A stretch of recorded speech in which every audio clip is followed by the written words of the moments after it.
शिक्षकाच्या भूमिकेमध्ये असलेलं सुप्रीम कोर्ट आणि विद्यार्थ्यांच्या भूमिकेमध्ये असलेली SBI यांची शाळा काल 5 वाजता संपली। 11 तारखेच्या सुनावणीमध्ये सुप्रीम कोर्टाने अर्थातच शिक्षकाने SBIला अर्थातच विद्यार्थ्याला असे आदेश दिले होते की तुम्ही काय होमवर्क केलेला आहे, हा होमवर्क तुम्हाला निवडणूक आयोगाला दाखवायचा आहे। अर्थातच याच्यासाठी विद्यार्थ्याने होमवर्क दाखवण्यासाठी नकार दिलेला होता आणि आमच्याकडे होमवर्क तयार नाही, आमच्याकडे होमवर्कची माहिती नाही किंवा आमच्याकडची जी होमवर्कची वही आहे ती वही हरवलेली आहे, अशी अनेक कारणं दिल्यानंतर काल जेव्हा सुप्रीम कोर्टाने त्यांना सक्तीचे आदेश दिले तेव्हा मात्र ही वही सापडली, ती माहिती सापडली आणि त्यांनी केलेला होमवर्क सापडला।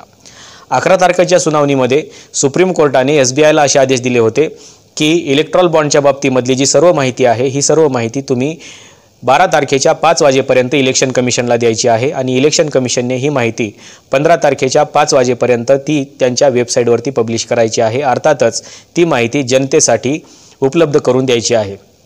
खरं तर इलेक्ट्रॉल बॉन्डच्या बाबतीमधली माहिती इतकी दिवस दिली जात नव्हती, परंतु सुप्रीम कोर्टाचं म्हणणं असं होतं की इलेक्ट्रॉल बॉन्डच्या बाबतीमधली जी माहिती आहे ही माहिती करून घेण्याचा अधिकार जनतेला आहे, त्याच्यामुळे ही माहिती आपण उघड केली पाहिजे। याच्यासाठी ADR अर्थातच असोसिएशन फॉर डेमोक्रेटिक रिफॉर्म्स या संघटनेने म्हणजे NGOने सुप्रीम कोर्टामध्ये अशी एक याचिका दाखल केली होती की इलेक्ट्रॉल बॉन्डच्या बाबतीमधली जी सर्व माहिती आहे ही सर्व माहिती ही जनतेला माहीत झाली पाहिजे किंवा ती माहीत करून घेण्याचा अधिकार जनतेला आहे, त्याच्यामुळे ती जनतेला दिली पाहिजे। ADRने सुप्रीम कोर्टाला सबमिट केलेल्या याचिकेमध्ये असं म्हटलेलं होतं की कोणत्या व्यक्तीने किती बॉन्ड खरेदी केलेले आहेत आणि ते बॉन्ड कुठल्या राजकीय पक्षाला दिलेले आहेत आणि त्या राजकीय पक्षाला याच्यातून किती निधी मिळालेला आहे ही माहिती जनतेला माहीत असणं गरजेचं आहे, कारण आम्ही लोकशाहीमध्ये आहोत।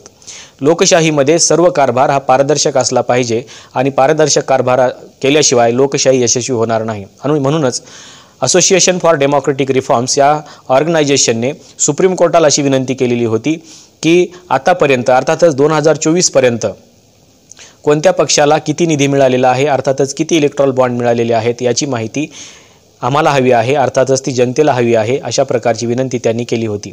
इतके दिवस इलेक्ट्रॉल बॉन्ड कोण खरेदी करत आहे आणि ते कोणाला देत आहेत ही माहिती गोपनीय राहत होती। अर्थातच समजा एखाद्या व्यक्तीने इलेक्ट्रॉल बॉन्ड खरेदी केले तर त्याचं नाव उघड होत नव्हतं, परंतु त्याने हा निधी कुठल्या पक्षाला दिलेला आहे तो निधी मात्र त्या पक्षाला दिला जात होता। याच्यासाठी SBIला अधिकार देण्यात आलेले होते की SBIने हे इलेक्ट्रॉल बॉन्ड विक्री करायचे आहेत आणि विक्री झाल्यानंतर त्यातून मिळालेला पैसा हा त्या राजकीय पक्षाच्या अकाउंटला जमा करायचा आहे।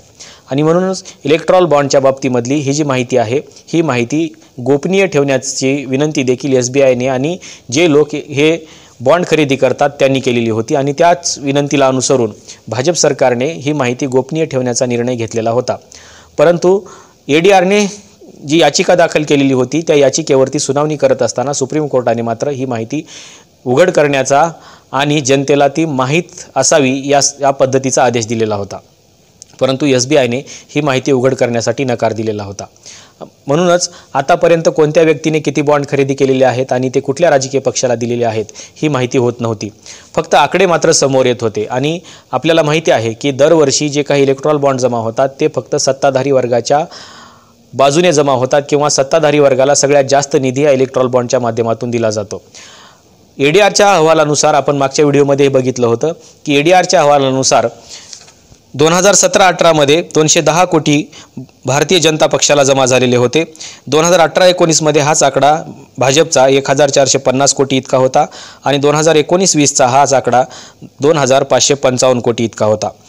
याच पद्धतीने काँग्रेसकडे जे काही इलेक्ट्रॉल बॉन्ड जमा झालेले होते त्याचा आकडा मात्र भाजपच्या आकड्याच्या निम्मा देखील नाही आहे। अर्थातच 2017-18 मध्ये फक्त 5 कोटीचे बॉन्ड हे काँग्रेसकडे जमा झालेले होते। 2018-19 मध्ये हेच बॉन्ड 383 कोटीचे होते आणि 2019-20 मध्ये हे बॉन्ड 317 कोटीचे होते। इतर राजकीय पक्षांची आकडेवारी जर आपण बघितली तर आपल्याला असं दिसेल की भारतीय जनता पक्षाच्या एकूण आकडेवारीची बरोबरी देखील इतर सर्व राजकीय पक्ष मिळून करू शकत नाहीत। इतका कमी इलेक्ट्रॉल बॉन्ड हे इतर राजकीय पक्षांना मिळालेला होता, परंतु भारतीय जनता पक्षाला मात्र भरगच्च अशा प्रकारचे इलेक्ट्रॉल बॉन्ड या 3 वर्षांमध्ये मिळालेले होते, परंतु त्यानंतरची माहिती मात्र समोर येत नव्हती आणि ते कोण खरेदी केलेले आहेत हे समोर येत नव्हतं। 11 तारखेला सुप्रीम कोर्टाने दिलेल्या आदेशानंतर 12 तारखेला 5 वाजता इलेक्शन कमिशनकडे सबमिट केलेल्या माहितीनुसार SBIने असं म्हटलेलं आहे की 1 एप्रिल 2019 ते 11 एप्रिल 2019 या कालखंडामध्ये 346 इलेक्ट्रॉल बॉन्डची विक्री झालेली आहे। तर 22 एप्रिल 2019 ते 15 फेब्रुवारी 2024 या कालखंडामध्ये जवळपास 18,872 इलेक्ट्रॉल बॉन्डची विक्री झालेली आहे असं त्यांनी माहिती दिलेलं आहे। 187 बॉन्ड हे कुठल्याही राजकीय पक्षाने विड्रॉ केलेले नाहीत। अर्थातच हे 187 बॉन्डची जी काही रक्कम आहे ही रक्कम थेट PM मदत निधीमध्ये SBI PM मदत निधीमध्ये जमा झालेली आहे। जर कोणी 15 दिवसामध्ये इलेक्ट्रॉल बॉन्ड विड्रॉ करत नसेल तर त्याची पूर्ण रक्कम ही PM मदत निधीमध्ये जमा होते आणि याला SBI PM मदत निधी असं म्हटलं जातं।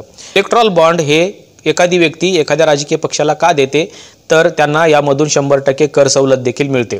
शिवाय येणाऱ्या सरकारमध्ये आपल्याला चांगल्या पद्धतीनं काम मिळावं, टेंडर मिळावं, आपल्या रकमेचा फायदा व्हावा, आपल्या रकमेची दुप्पट रक्कम व्हावी, अशा विविध अनुषंगाने किंवा आपलं जे काही बिझनेस आहे त्याच्यासाठी ग्रोथ म्हणून सरकारने आपल्याला भविष्यामध्ये मदत करावी, अशा प्रकारचे अनेक हेतू पाठीमागे ठेवून ही मदत विविध कंपन्या किंवा विविध बिझनेसमॅन किंवा इतर जे काही लोक आहेत हे लोक त्या राजकीय पक्षाला मदत करत असतात।